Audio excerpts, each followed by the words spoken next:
She had been in this building 240 times. She had counted once as a matter of professional habit, the specific grounding kind of counting that a person does when they want to know a fact rather than estimate it. She had started working for Harmon County Children's Services in the spring of 2000, and she had been coming to the municipal building on Courthouse Square at least once a week since the first month for the coordination meetings and the housing assistance office appointments and the benefits review sessions and the supervision hours with clients who needed the neutral ground of a county facility rather than a home visit. Twice a week in the years when the housing caseload was heavier. Once a week in the quieter stretches. 240 visits over 24 years was a number that contained, if you thought about it, a significant portion of the working life of a county employee who chose to stay in the same county, doing the same work for the same families across the full span of a professional career. Most people did not do that. Most people rotated through the early career workers who came for a year or two and moved on to private practice or to larger agencies in Columbus or Cleveland. The mid-career transfers who arrived from other counties with different protocols and left when the Harmon County system did not adapt to their expectations, the supervisors who cycled through on 3-year leadership tracks. Claudette had not cycled. She had stayed. She had stayed because the work was here in this county with these families, in these specific neighborhoods that she knew well enough by now to navigate without a map. The north side below the rail corridor where the affordable housing inventory was concentrated.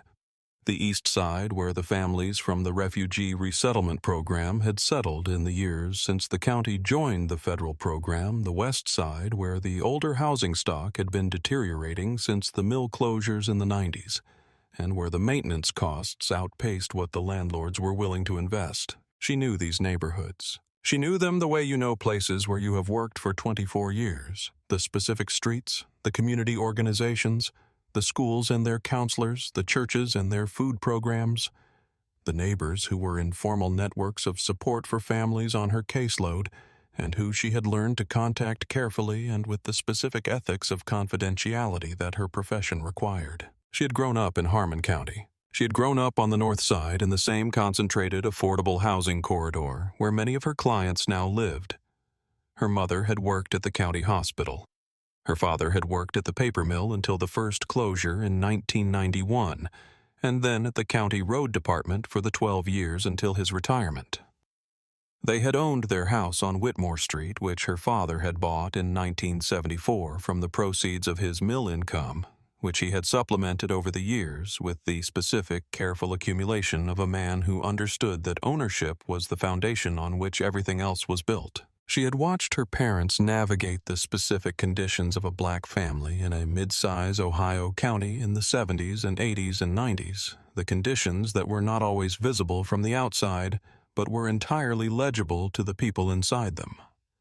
She had watched her mother go to work every day at the hospital in her nursing uniform, and come home, having spent the day caring for people who sometimes did not extend to her the basic dignity that her competence and her profession and her 20 years of service warranted. She had watched her father negotiate the mill's seniority system, which operated on a principle of formal neutrality that produced in practice outcomes that were not neutral at all. She had learned from watching. She had learned that the way you hold yourself in a room where you are not being treated correctly is itself a form of argument, and that the argument you make by holding yourself correctly is often more durable than the argument you make by raising your voice. She had learned that the record matters, the documentation, the complaint, the filing, because the record stays when the moment does not. She had learned that the work is the work regardless of what the morning was, and that the people who need the work done are not served by a professional who allows the morning to consume the afternoon. She had taken these lessons into her work and had applied them every day for 24 years. She had been a licensed social worker in Harmon County for 24 years without a professional complaint. Not one. 240 times. She knew the building. The way you know a place where you have worked for 24 years. Not as a visitor knows it, not as a location to be navigated, but as a familiar space with its specific interior geography, its particular light at particular times of day, its recurring population of county employees and regular clients, and the maintenance staff who ran the same route through the corridors every Tuesday and Thursday morning. She knew which elevator was slower. She knew that the heating system on the second floor ran warm in October and cold in February, which was the reverse of what you would want, and which she had noted at a facilities committee meeting 11 years ago, and which had not been corrected. She knew the security desk at the main entrance, which had been staffed by a rotation of officers from the municipal building security detail for as long as she had been coming. She knew most of them by face and by name. She had worked alongside them in the specific impersonal way that people work alongside each other in shared institutional spaces, not friends, but familiar, the kind of familiarity that is built through repeated low-stakes contact over years. She had come in that day for a 2:00 appointment at the housing assistance office on the 3rd floor. The appointment was for a family on her caseload, a mother and her 3 children who had been referred to her office from the emergency placement system after a housing crisis in September, and who needed the housing assistance office's specific services to move from the emergency placement into stable housing before the end of the year. She had scheduled the appointment 3 weeks earlier after a preliminary review of the family's situation had confirmed that the housing assistance office was the correct referral. The family's income was within the program's threshold. The housing need was documented. The emergency placement was costing the county more than the housing assistance program would cost, and was producing worse outcomes for the children who were sharing a single room in a facility designed for short-term stabilization and who needed their own space, their own rooms, the specific environmental stability that a home provides and that an emergency placement cannot fully replicate. She had prepared the file carefully. She had done the income verification in-person meeting with Yolanda on the north side at the emergency placement facility, sitting with her at the table in the common room, while the youngest girl played on the floor beside them and the 2 older children were at school. She had gone through the documentation requirements one by one and had explained each item in plain language, which was a professional practice.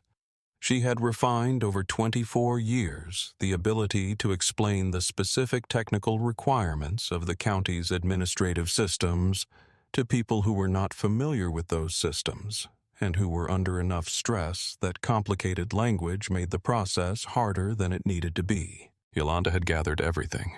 She had gathered every document Claudette asked for in the specific, determined way of a mother who understands that the documents are the path and that the path requires following.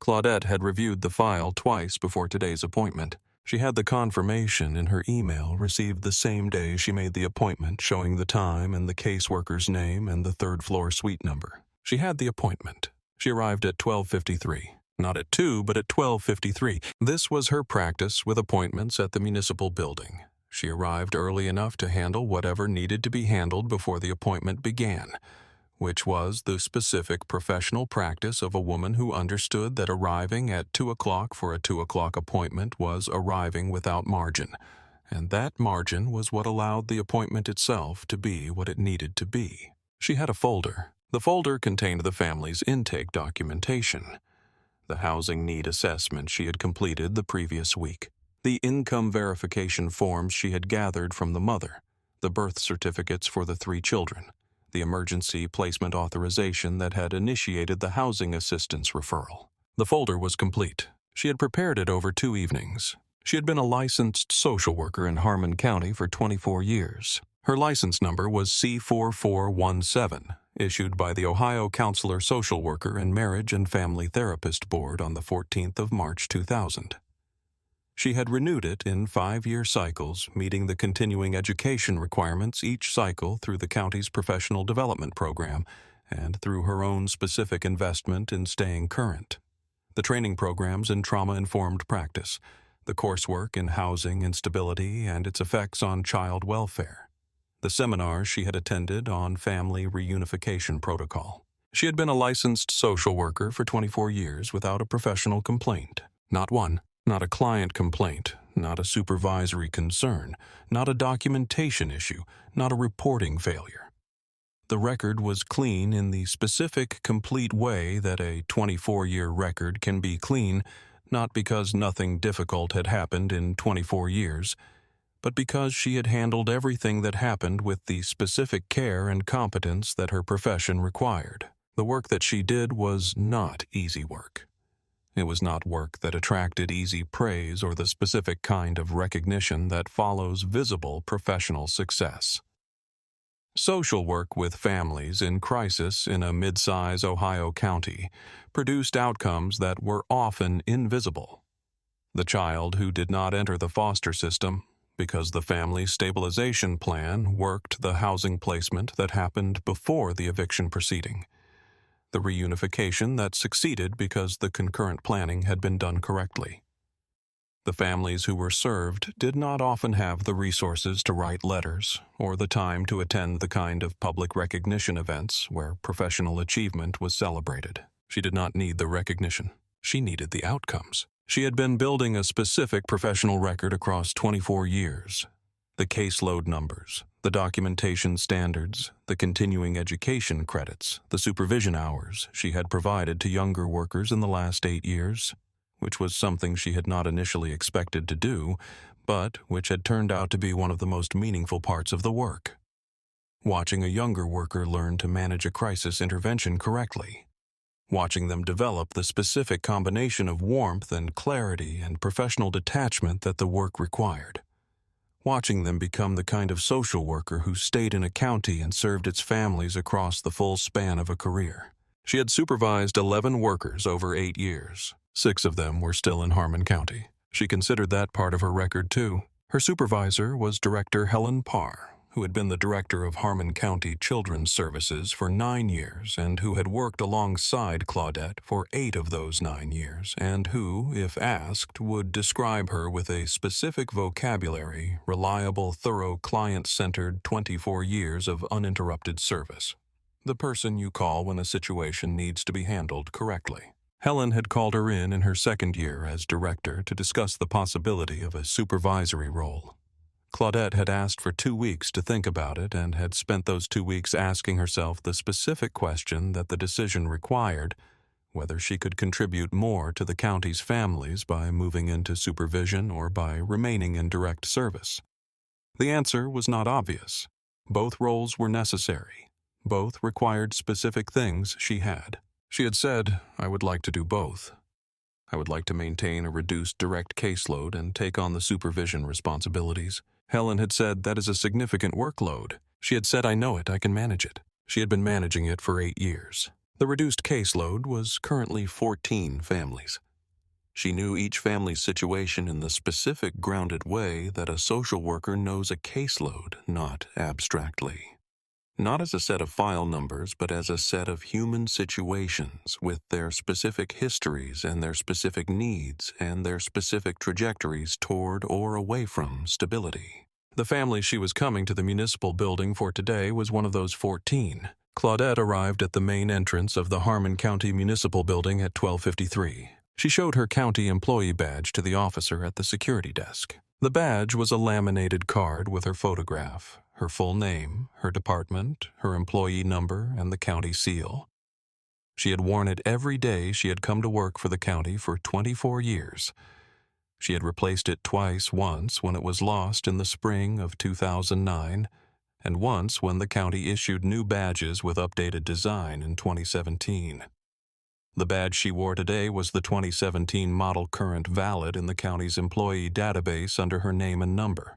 The officer at the desk was not Officer Goode. He was an officer she knew by face, a man named Perez, who had been on the municipal building security detail for several years and who looked at her badge and nodded and said, "Good afternoon, Mrs. Simmons," and pressed the release on the security gate. She went through. She went to the housing assistant's office on the 3rd floor and spoke with the caseworker and confirmed the 2 o'clock appointment and dropped off her intake materials for the caseworker to review before the appointment. Then she went to the cafeteria on the 1st floor for coffee. The cafeteria was a small practical operation on the northeast corner of the 1st floor, serving county employees and the building's regular visitors, the breakfast service from 7 to 10, the lunch service from 11 to 2, and the coffee and snack service throughout the day.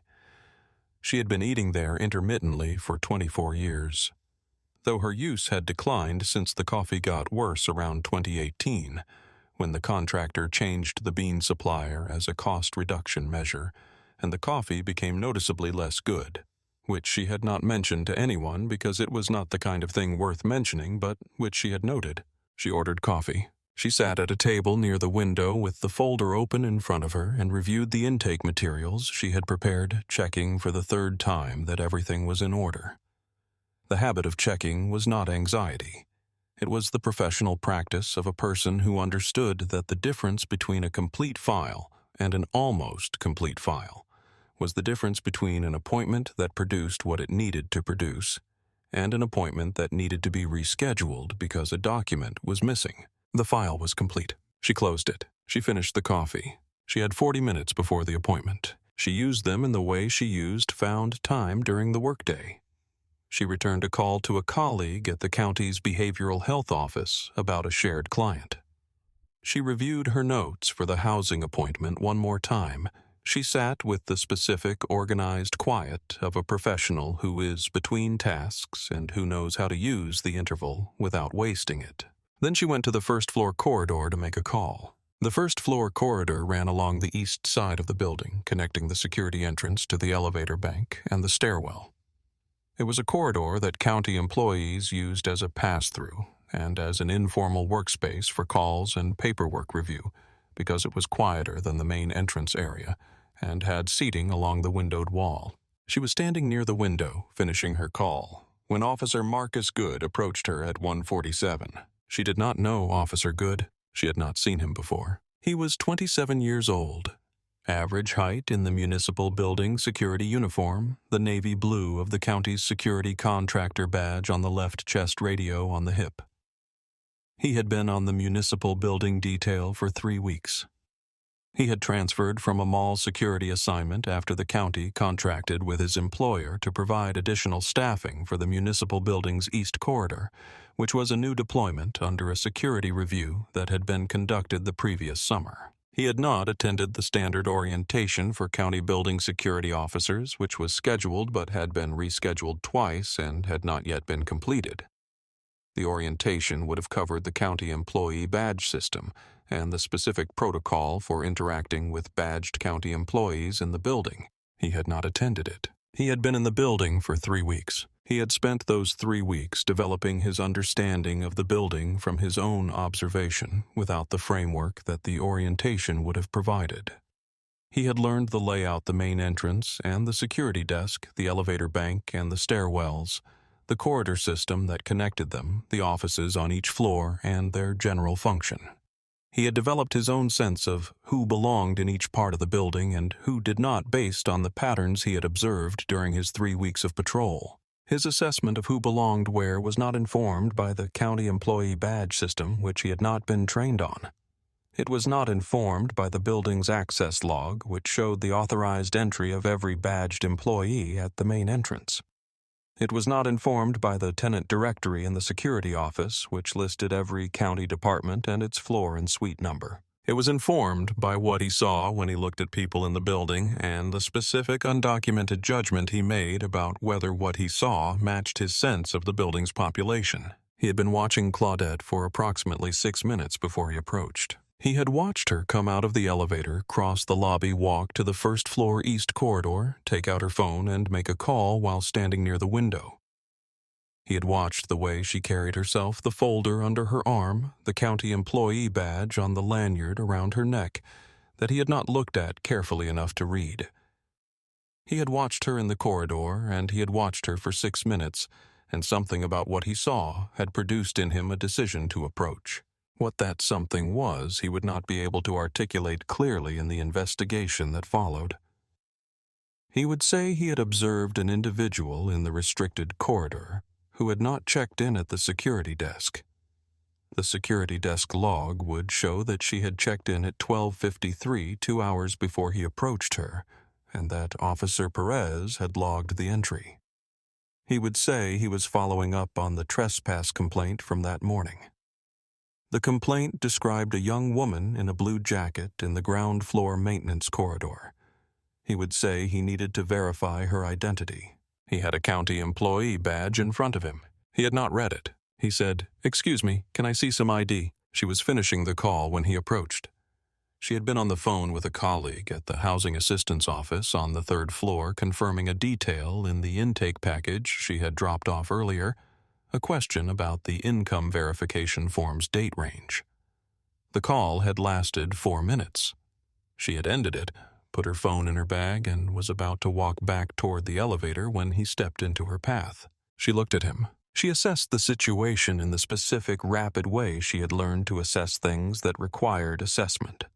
The uniform, the badge on his chest, the body language that was formal and slightly too rigid, the way he held himself in the posture of someone who is performing authority rather than exercising it, which was a distinction she had learned to recognize in 24 years of working in institutional settings.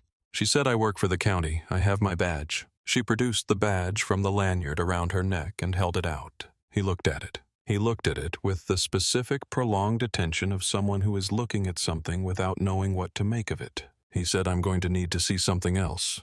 A driver's license." She said, "I'm a county employee. My badge is my identification in this building." She said it with the measured, specific tone she used with people who were in a position of authority and who were applying it incorrectly, the tone of a woman who has spent 24 years navigating institutional procedures and who knows when a procedure is being followed and when it is being invented.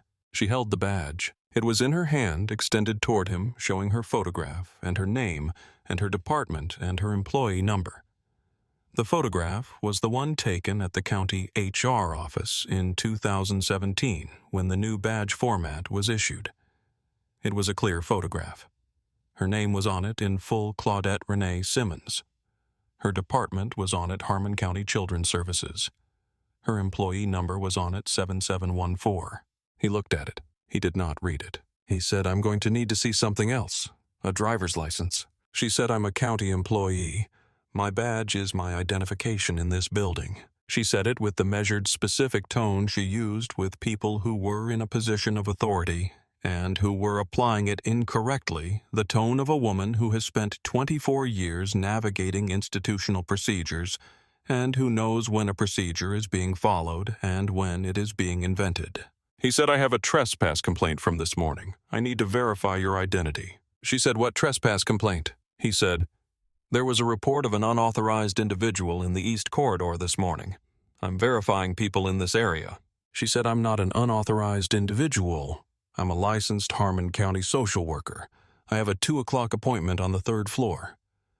I checked in at the main security desk at 12:53, and Officer Perez processed my badge entry. She said all of this clearly and specifically. She said it with the specific precision of a woman who understood from 24 years of professional documentation that what was said in a situation like this one was the beginning of the record, and that the record began now, and that clarity and specificity in the record were not optional. He said, "I need to see your driver's license." She looked at him. She thought about what she was looking at. She had been in positions like this one before at different stages of her life and in different contexts, and she had developed through those positions the specific internal equipment required to manage them, the ability to assess what was happening without being consumed by the assessment, the ability to respond to what was actually being asked, rather than to the weight of what it meant that it was being asked, the ability to hold her ground in the correct way, which was clearly and specifically, and without giving anyone present a reason to escalate beyond what the situation already was. She said, "I do not have my driver's license with me. I drove here, but I left my wallet in my car. My county badge is the identification I carry in this building." He said, "I need to verify your identity from the trespass description." She said, "I have been in this building since 12:53. The security desk log will show my entry time. Officer Perez can confirm. The 3rd floor housing assistance office can confirm. My appointment confirmation is on my phone." She produced her phone and opened the email. He looked at it. He said, "I'm still going to need to verify." She said, "How would you like to verify?" He said, "I need you to come with me." She said, "Where?" He said, "The security office." She said, "All right." She went. The security office was at the south end of the 1st floor corridor, a room she had passed 240 times without entering. It was a small room with a table and 4 chairs and a security monitor on one wall showing feeds from the building's camera system. It had the specific institutional quality of a room that is functional without being comfortable. He closed the door. He said, "Please wait here." He left. She sat. She sat with the specific, deliberate composure of a woman who has spent 24 years managing difficult situations in institutional settings and who knows that the quality of her composure in this room is a data point in how the situation resolves. She checked the time. It was 1:53. She had a 2 o'clock appointment on the 3rd floor for a family that had been in emergency housing for 7 weeks and whose ability to move to stable housing before the end of the year depended partly on this appointment happening correctly. She was aware of this. She was also aware that being aware of it was exactly the kind of pressure that the situation was designed to produce, whether the design was intentional or not, and that yielding to it would not help the family and would not help the situation. She had been in the security office of the Harmon County Municipal Building for 6 minutes. She looked at the room. It was small and functional, and she understood its function. It was the room where the security operation held people when it needed to hold them, and the room was designed to communicate that holding without being explicit about it. The door was closed. The table was bolted to the floor. The monitor on the wall showed the corridor feeds, which meant it also showed this room, which meant that what happened in this room was on the record from the moment she sat down. She noted this. She sat correctly in the chair. She placed her folder on the table in front of her. She placed her phone beside it. She set her hands on the table in a position that was natural and not performative. She thought about the family on her caseload. She thought about them with the specific professional attention of a social worker who has been working a case for 7 weeks and who knows the case in the granular daily way that comes from weekly contact and careful documentation. The mother's name was Yolanda. She was 34 years old. She had 3 children, a boy of 11, a girl of 8, and a girl of 5.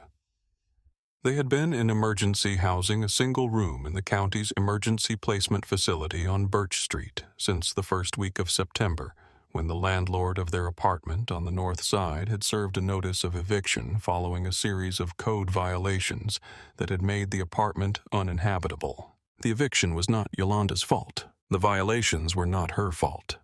The boiler had been failing since the previous winter. The mold in the back bedroom was a result of a window seal that the landlord had been notified about twice. The structural issue with the stairs had been reported to the county code enforcement office in July. The apartment had become uninhabitable through the specific accumulation of deferred maintenance that characterized the north side's aging housing stock, and Yolanda and her children had been the ones displaced by it, which was not justice, but was the way the system worked in the specific conditions of Harmon County and the current housing market. Claudette had been on the case since the first week of September. She had done the intake, the needs assessment, the income verification, the housing search. She had been working the referral to the Housing Assistance Office for 3 weeks, preparing the specific documentation that the office required and scheduling the appointment that she was now sitting in the security office of the 1st floor instead of attending on the 3rd floor. She was aware of all of this. She held it in the specific compartment of her mind where she kept the things she was aware of, but was not currently acting on, because the thing she was currently acting on was this room and this situation and the correct management of it. She had learned to compartmentalize at the beginning of her career, when she realized that a social worker who could not separate the weight of the work from the moment of the work would eventually be crushed by the accumulated weight of everything she was carrying for everyone on her caseload. The compartmentalization was not distance. It was structure. It allowed her to be fully present in a client meeting without the previous meeting bleeding into it, and to be fully present in a difficult situation without the professional weight of 14 caseload families collapsing into the present moment. She was fully present in this room. She was also aware that the room was on camera. She was also aware that she was a 61-year-old black woman who had been put in the security office of her own county workplace by a 27-year-old officer who had not bothered to read her badge or check the employee database, or ask the person at the check-in desk who was 6 feet away, and that the weight of that awareness had to be held in the same compartment as everything else that was not the present moment. She held it. She checked the time. 1:57. She made a decision. She thought about the decision carefully in the 4 minutes between 1:57 and 2:01 while she sat in the security office and waited for something to happen. She had several options. She could wait. She could sit in this chair and do nothing and allow the situation to resolve on its own timeline, which might be soon and might be long, and which she could not predict. This was a legitimate option. It was the option that a person who had assessed the risk correctly, who understood that escalating a situation with a security officer could produce consequences that were worse than the situation might reasonably choose. She could ask to speak to a supervisor. She could demand her release on the grounds that she was a county employee in a county building and had done nothing that justified being in this room. This was also a legitimate option, but it carried its own risks. The risk of being perceived as uncooperative, the risk of escalation, the risk of having her account of what had happened characterized in ways that were not accurate. She could call for documentation. She could record the situation, call witnesses, establish a contemporaneous record of what was happening. What she decided at 2:03 was to call her supervisor. This was the decision that used the system that existed. The county employee badge had a supervisor contact field. The security protocol for county employees in this building had a chain of authority. The chain of authority went through the department director. If the department director knew where she was, the department director could activate the chain. She was not calling to be rescued. She was calling to create a record of where she was and when she was there and what was happening, which was the specific kind of record that would matter when the formal documentation was assembled. She called Director Parr at 2:03. Director Helen Parr was at her desk in the Children's Services office 2 blocks from the municipal building when her phone rang. She picked it up on the second ring. Claudette said, "Helen, I am in the security office on the first floor of the municipal building. An officer has asked me to wait here. My 2:00 appointment is upstairs. I have my county badge. I need you to know where I am." Helen Parr said, "I'm coming right now." She was at the door of her office by the time she finished saying it. Helen Parr was 51 years old and had been in public service for 23 years, first as a social worker herself, and then as a supervisor, and then as a department director. And she had the specific directed energy of someone who has managed enough situations to know when a situation requires her to be present immediately and when it does not.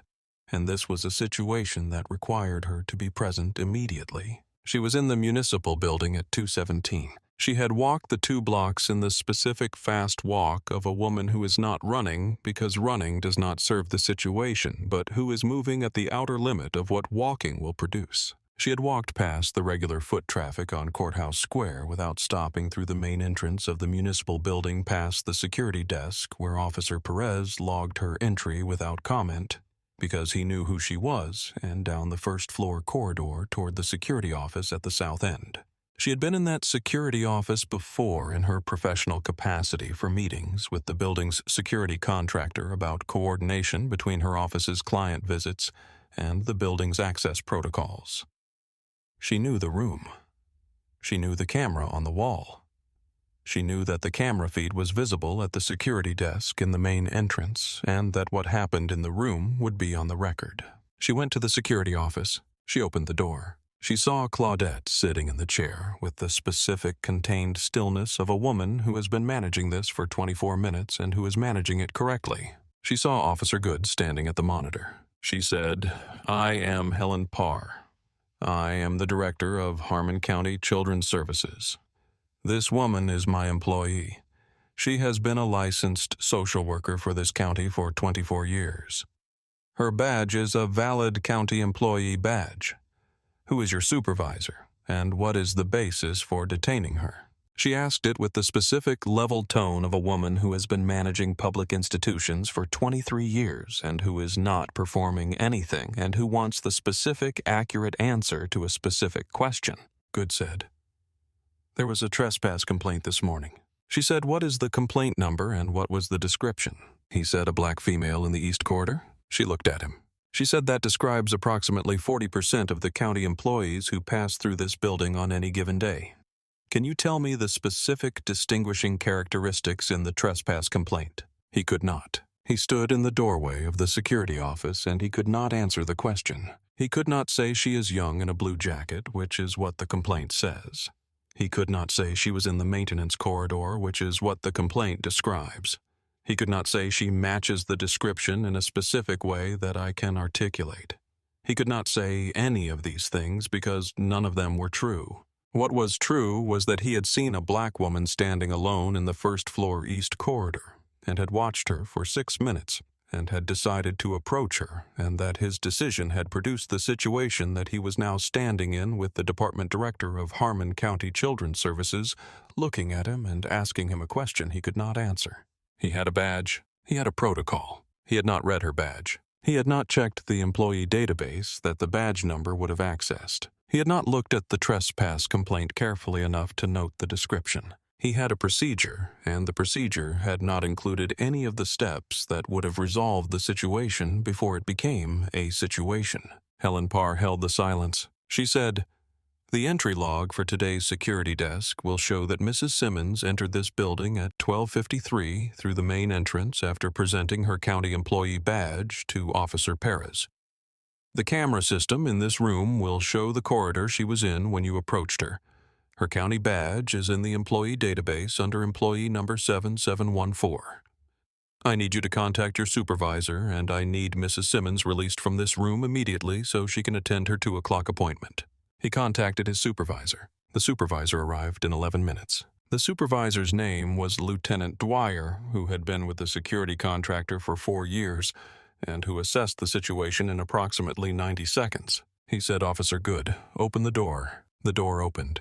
Claudette stood. She stood with the specific quality of a woman who has been sitting correctly for 24 minutes in a room she should not have been in and who is now done with the room. She stood without hurry. She stood with the specific composure of a person who has managed what was required and who knows what comes next and who is ready for what comes next. She straightened her jacket. She picked up her folder from the table. She checked that her phone was in her bag. She looked once at the monitor on the wall that showed the corridor feeds, including the feed from this room, which had been running the entire time she was here and which would be in the investigative record. She said to Helen Parr, "I'm going upstairs." Helen said, "I'm coming with you." They went to the 3rd floor. The housing assistance caseworker, a woman named Tanya, looked up when they came in and said, "Mrs. Simmons, I was about to call your office. They said, 'We're here. Let's begin.'" The appointment began at 2:37. It ran for 51 minutes. Claudette led it in the specific, efficient way she led housing assistance appointments, establishing the family's need in terms that the housing assistance framework recognized, presenting the documentation in the order the office's intake protocol required, addressing the caseworker's questions about the income verification, with the specific grounded answers that came from having prepared the file carefully and knowing its contents in detail. She had done this before. She had done it many times. She had done it for 14 years since the county's housing assistance program expanded to include the referral pathway from Children's Services, which was a policy change she had advocated for at a county social services roundtable in 2010, making the specific evidenced argument that families with housing instability were disproportionately represented in the child welfare system, and that a housing stabilization referral pathway would reduce emergency placements, reduce family separations, and ultimately cost the county less than managing the downstream effects of housing instability. The argument had been accepted. The pathway had been created. She had used it by her own count 43 times. The appointment at 2:37 was the 44th. At the end of it, the family on Claudette's caseload had a confirmed housing assistance application, a review appointment scheduled for the following week, and a referral to the emergency rental assistance program that would bridge the gap between the emergency placement and the new housing. The family would be in stable housing by the end of the year. The formal complaint was filed that evening. Helen Parr filed it. She filed it at her desk at 6:47 in the evening after the rest of the office had closed and after she had reviewed the camera footage she had requested from the building's security office before she left, and after she had called the county's human resources director to provide informal notice that a formal complaint was coming. She was specific in her account. She had been in public service for 23 years, and she knew how to write a complaint that would produce findings rather than deflections. And she wrote this one with the specific documented precision that she applied to everything she wrote in her professional capacity. She had been a county employee for 23 years, and she knew how to write a complaint that would produce findings rather than deflections. And she wrote this one with the specific documented precision that she applied to everything she wrote in her professional capacity. The timeline, the exact words she had heard, the specific absence of any articulable basis for the trespass complaint, as applied to Claudette, the camera system documentation, the entry log, the employee database record. She attached the following Claudette's county employee badge number and database record. The security desk entry log showing her check-in at 12:53. The housing assistant's appointment confirmation showing the 2 o'clock appointment on the 3rd floor. The housing assistant's caseworker's record showing the appointment running from 2:37 to 3:28. She submitted the complaint to the Municipal Building Security Contractor's Internal Affairs Division and to the Harmon County Human Resources Department. The investigation was assigned to a county contracted investigator named David Reyes, who had been reviewing employment and civil rights complaints for the county for 6 years. He reviewed the complaint and the attachments. He reviewed the security camera footage from the 1st floor east corridor, which showed Claudette standing near the window on her phone alone in the corridor at 1:47 when Goode approached her. He reviewed the trespass complaint from that morning. The complaint had been filed by a building maintenance employee at 9:12 a.m. about an individual who had been observed in a restricted maintenance corridor on the ground floor. The individual was described as a young woman in a blue jacket. The complaint had been routed to the security office and had not been resolved by 12:53 when Claudette arrived. The description in this complaint: a young woman in a blue jacket. Claudette was 61 years old and was wearing a gray blazer. He noted this in his report. He reviewed Goode's incident report, which described his encounter with an unidentified woman in the restricted corridor and his attempt to verify her identity in connection with the morning trespass complaint. The report did not address why the county employee badge was insufficient, or why the employee database check that the badge number would have enabled was not performed, or why the physical description in the trespass complaint bore no resemblance to the woman Goode had stopped. He reviewed the list of employees who had been in the 1st floor east corridor between 12:53 and 1:47. He identified 11 individuals from the camera footage. He noted that Claudette was the only black woman among the 11. He completed his report in 17 days. The report was 12 pages. The first section documented the timeline. Claudette's entry at 12:53, her activity in the building between 12:53 and 1:47. Goode's approach at 1:47, the progression of the interaction, the movement to the security office, the 24 minutes of waiting, the arrival of Director Parr at 2:17, the resolution. The second section documented the trespass complaint that Goode had cited as the basis for his approach. The complaint had been filed at 9:12 that morning by a maintenance employee who had observed an unauthorized individual in the ground floor maintenance corridor, a corridor on the opposite side of the building from the 1st floor east corridor where Claudette was standing when Goode approached her. The individual in the maintenance complaint was described as a young woman in a blue jacket. The complaint had been flagged in the security office's log but had not been resolved, and Goode had apparently connected it to Claudette in the 1st floor east corridor on the basis of a description that did not match her in any specific respect. She was 61. The description said young. She was wearing a gray blazer. The description said blue jacket. She was in the 1st floor east corridor. The complaint was about the ground floor maintenance corridor. He documented this with the specific neutral precision of an investigative report, not editorializing, simply noting the specific facts and their relationship to the specific actions they were cited to justify.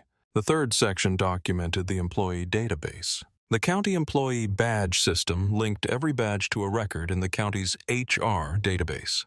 The record included the employee's photograph, their department, their supervisor, their employment start date, and their active status. The database was accessible from any computer with county employee credentials, including the security contractor's workstation in the building's security office. The database had not been accessed for employee number 7714 on the date of the incident. He documented this. The fourth section documented the camera footage from the first-floor corridor and the security office, which showed the specific sequence of events and which confirmed the timeline as reconstructed from the security desk logs and the incident reports. He completed his report in 17 days. The findings: failure to apply county employee identification protocol resulting in the unlawful detention of a county employee in active service. Sustained. Failure to cross-reference a trespass complaint description against the individual being detained before initiating the detention. Sustained. Goode received a formal letter of reprimand placed in his personnel file and a 30-day suspension without pay. He was permanently reassigned from municipal building security duty. The security contractor was required to complete the orientation session for all current municipal building security personnel within 30 days of the complaint finding.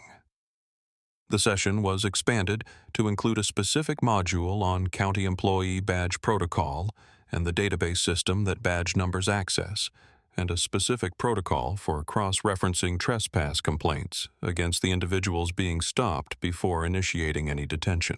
Claudette filed her own statement with the Human Resources Department. She was not required to file a statement.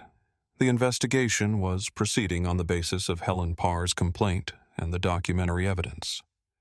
She filed it because she wanted the record to contain her own account of what had happened and what it had meant to sit in that room for 24 minutes with a 2 o'clock appointment upstairs and a family's housing stability depending on her being where she was supposed to be. She was specific in her account. She had been a social worker for 24 years, and she knew how to document a situation in a way that was accurate and complete without being inflamed. And she wrote her statement in that register, the facts in order with the specific details that established the context and made the meaning clear. She said that she had been in that building 240 times. She said that her badge was in the county's employee database. She said that the trespass complaint described a young woman in a blue jacket. She said that she was 61 years old and wearing a gray blazer. She said that she had sat in that room for 24 minutes with a 2 o'clock appointment on the 3rd floor and had held herself still because holding herself still was the correct response to the situation, and because the family upstairs needed her to be in a condition to work when she got there. She said that she had gotten there. She said that the appointment had produced the outcomes the family needed. She said this not as a justification. Her presence in the building did not require justification, and the appointment's success was not the standard against which the incident should be measured. She said it because it was part of the account. Because the record of what had happened to her in that building on that Tuesday afternoon should also contain the record of what she had done after it, which was her work, which was the work that she had been doing for 24 years, which was the work that the family on the 3rd floor needed done correctly. She had done it correctly. She had done it in the specific way that a social worker does her work after a difficult morning, by putting the morning in the correct place and being fully present for the appointment and the family and the specific professional task that the appointment required. She had asked the right questions.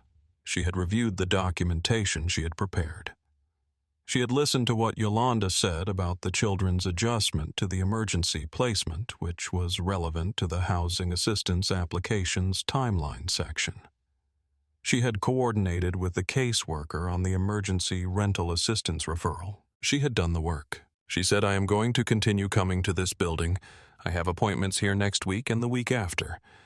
I have been coming to this building for 24 years, and I will come again next Tuesday at the time that my appointment requires." She wrote that last sentence and then looked at it for a moment before continuing.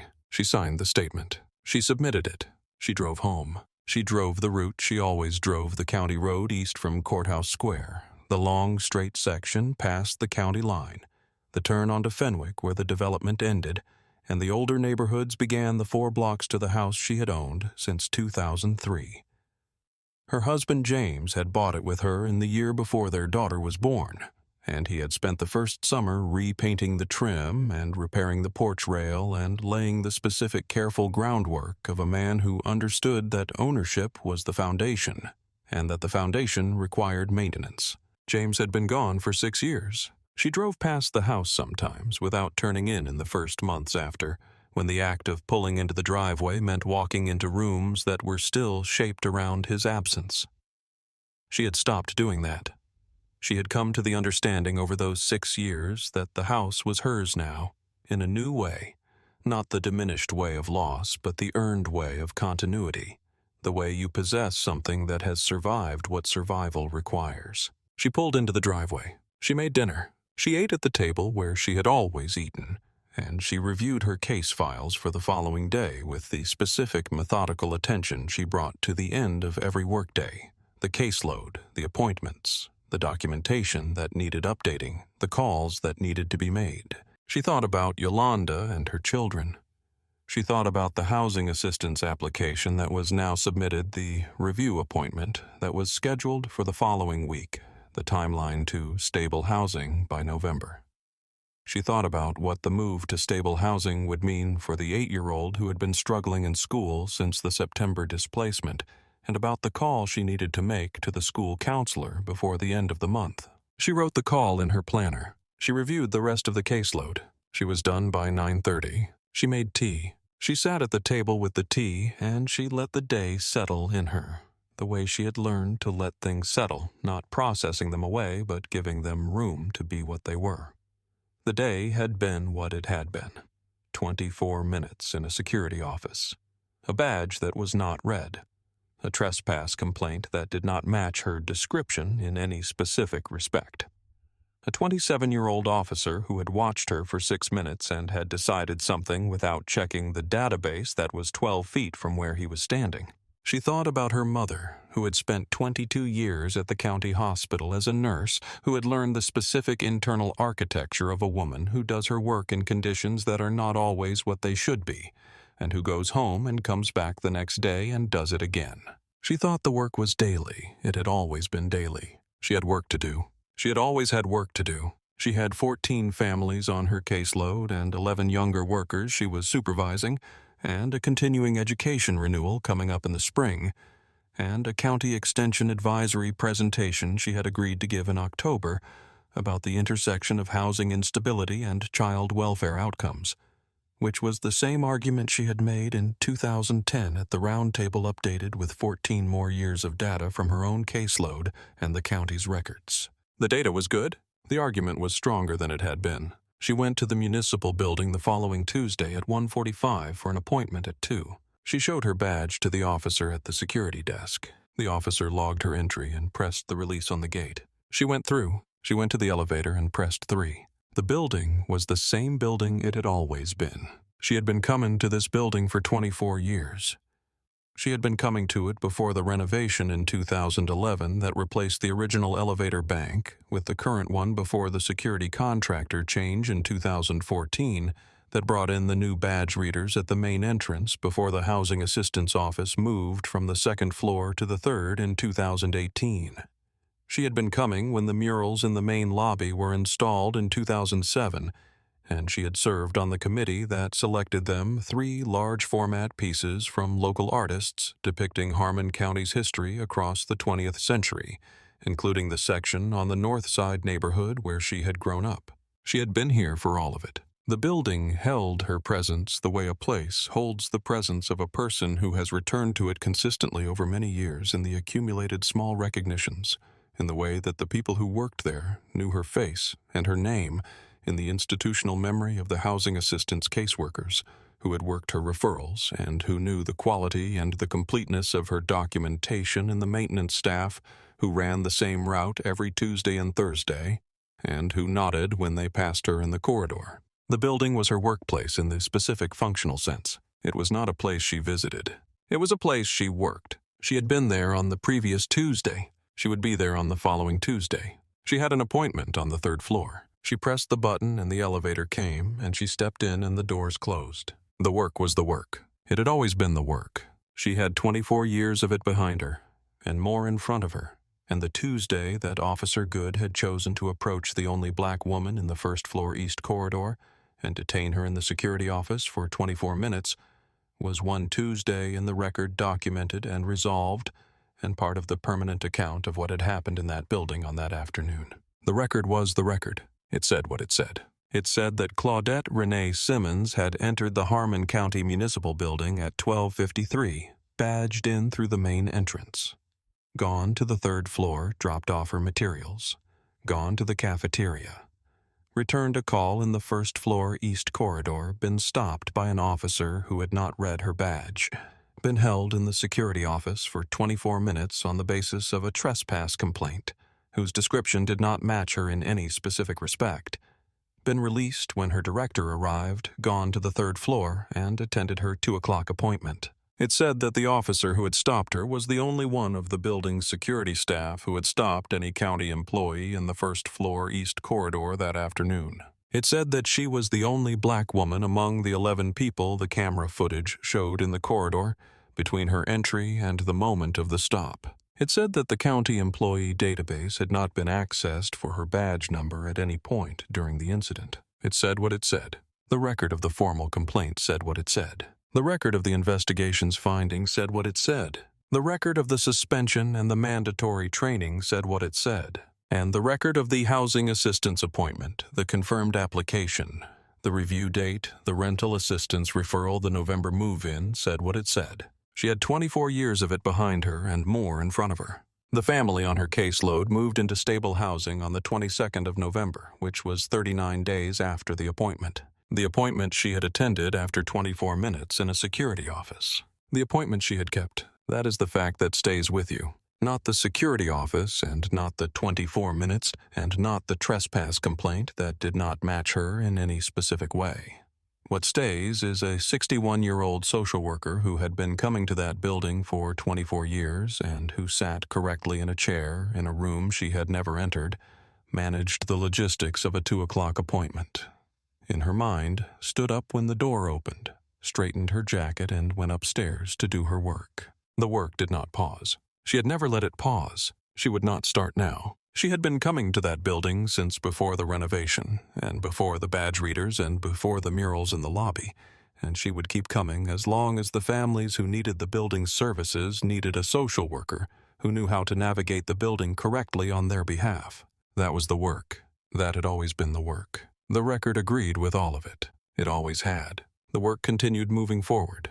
Subscribe our channel to hear the stories that deserve to be told, the ones that mattered and were witnessed and were documented, and that belong in the record alongside everything else that the record contains.